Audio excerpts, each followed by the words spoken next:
Hey everyone, welcome to this week's Walkthrough Wednesday episode, which is of course our weekly shop tour that airs every Wednesday on our YouTube channel and our Facebook page. I'm standing here this week with a 2009 Challenger RT behind me and the 5.7 long block that we just pulled out of this car. You might be wondering why we took this out. It's actually not going in. I'm going to walk around the side here. Show you the shaker, which when the car came in, it had a 426 HEMI sticker on the shaker there, even though it was still sporting its stock 5.7 liter. The owner bought the car this way, and he saw the sticker. I'm guessing he thought, it might be cool to put one of those in there. So he's purchased a 6.4, and we're going to be building a Petty's Garage 426 long block from that 6.4. Let her go in here.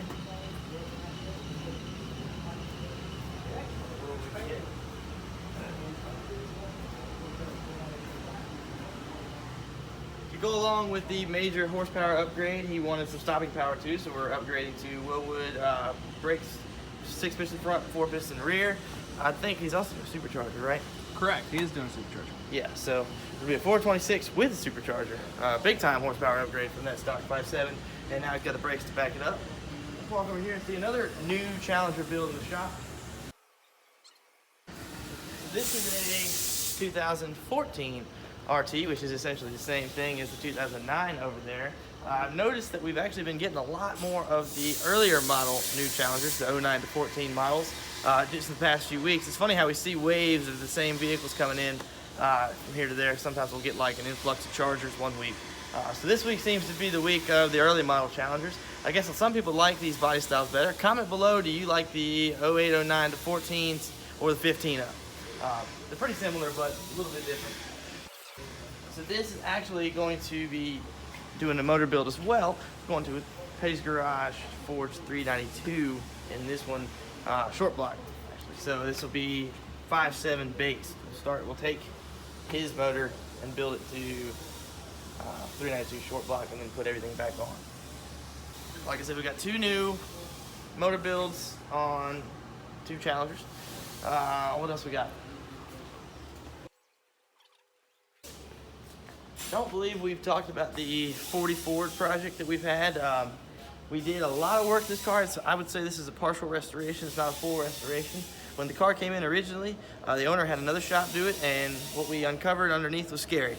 So he said, "Hey, need you guys to clean up all the mess that was left for me with the previous folks that tried to restore it." So we've done a lot of work up underneath. We basically reworked the entire frame and had it powder coated, and then it's a coilover setup. It's got a 4-link.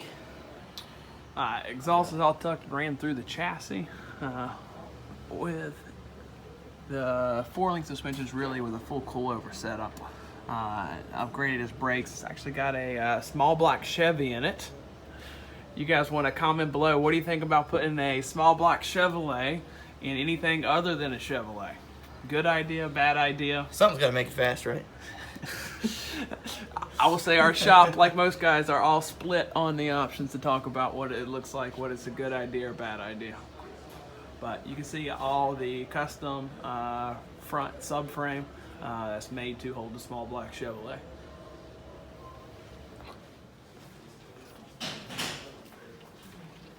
Not really a huge project update on the GTO this week. Chris has got a ton of wiring going on in the dash there, which is long and tedious, and we don't need to hit that too hard this week. But what we do want to touch on is a little progress update on our race car project, the 72 Charger. I think we showed you guys a couple weeks ago. We introduced the project, told you the whole backstory, and then we also showed you the plug. Engine plate. For the motor mount. So we've custom made that piece, and now you can see it on the motor.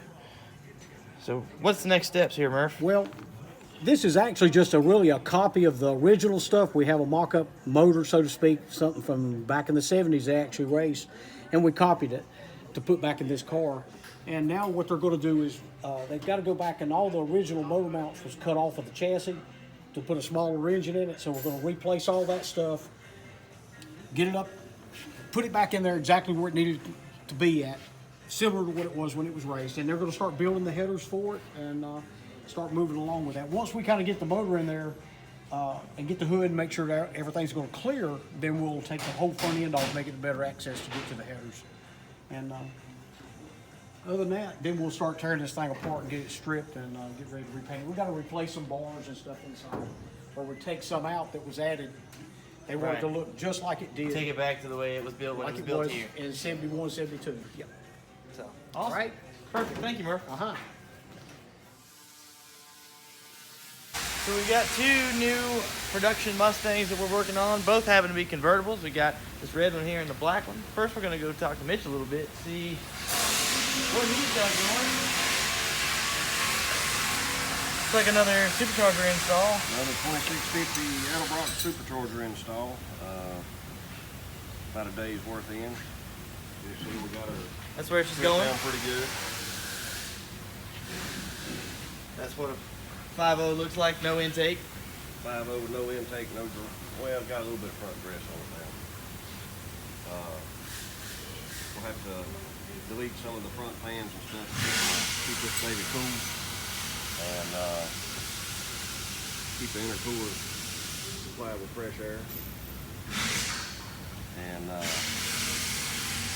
This will get her up to upper 6s in horsepower, right? yeah, With about the Edelbrock. 675 somewhere in there. Yeah, crank horsepower. New set of plugs, new intakes, and more plumbing.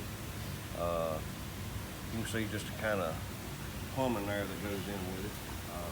Doing some injector rails right now. Other than that, pretty simple install if you've done a couple. You've done more than a couple, right? Yeah, this and one more make two. Yeah. So, yeah, Mitch has definitely done his fair share of Supercharger installs here lately, and I'm sure we'll have plenty more to do too. That's right. So, that car will be coming together. Bring them in. Yeah. Thank you, Mitch. Yes, sir. That car will be coming together pretty soon, and looks like back here, impact wrenching on suspension parts. So we've got space garage, coilover suspension get ready to go on this black convertible here. See that? These are available directly on the website. I will put the link to these below. Really nice piece. Gives you three-way adjustability, better ride, better handling, sitting a little lower. Those are great. Right here behind me, we've got another brand new OEM Mustang out of shop. This one's just finished. King Premier. It's got the same Edelbrock blower we just talked to Mitch about. And we actually looked at suspension and exhaust and stuff last week. So we've got it all put together, spoilers on, painted, looks really nice with those BASF graphics. I don't want to go into it too further because we're going to be doing a feature video on this car. So stay tuned for that.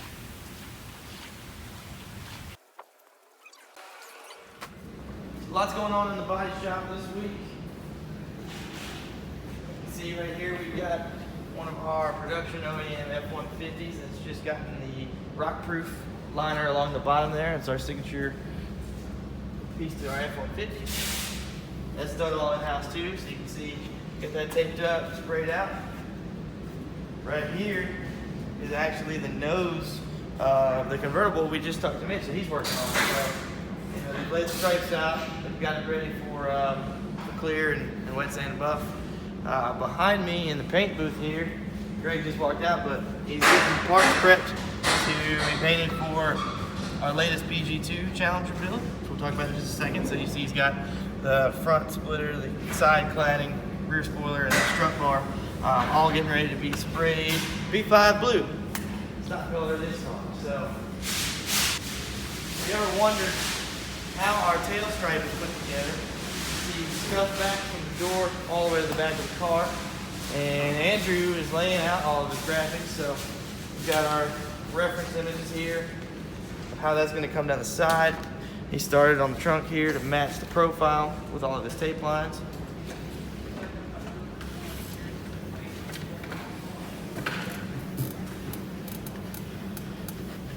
So that'll all get painted black, and then it'll all get clear coated, wet sand buffed. Look like it came from the factory. It'll look beautiful. And this will be the first B5 blue. We talked about this one on the biggest lift last week. So we got about 700 horsepower, supercharged PG2 Challenger about to come out of the shop. Lots of stuff going on in the body shop. Lots of exciting stuff here every week. Yep. So you can see Greg. He's got the BASF RM color going down there on the rear fascia.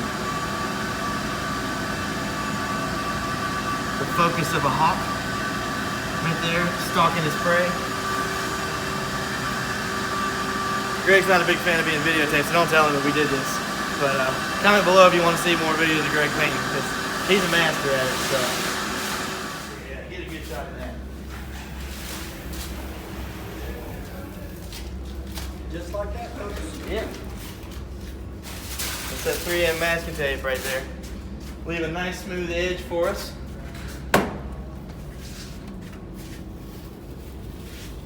Pull it at a 45 so it'll cut until the tape rips. But y'all get the process. It's gonna be difficult, baby, because it's on tape. So, anyways, this seems like a great place to stop for this week. Of course, we always appreciate you guys watching our Walkthrough Wednesdays every week. If you see anything that we missed, if you want to see more about, comment below. Tell us. We got some cool Feature Friday videos on the way, so keep your eyes out for that. And we'll see you next week. Thanks, everybody.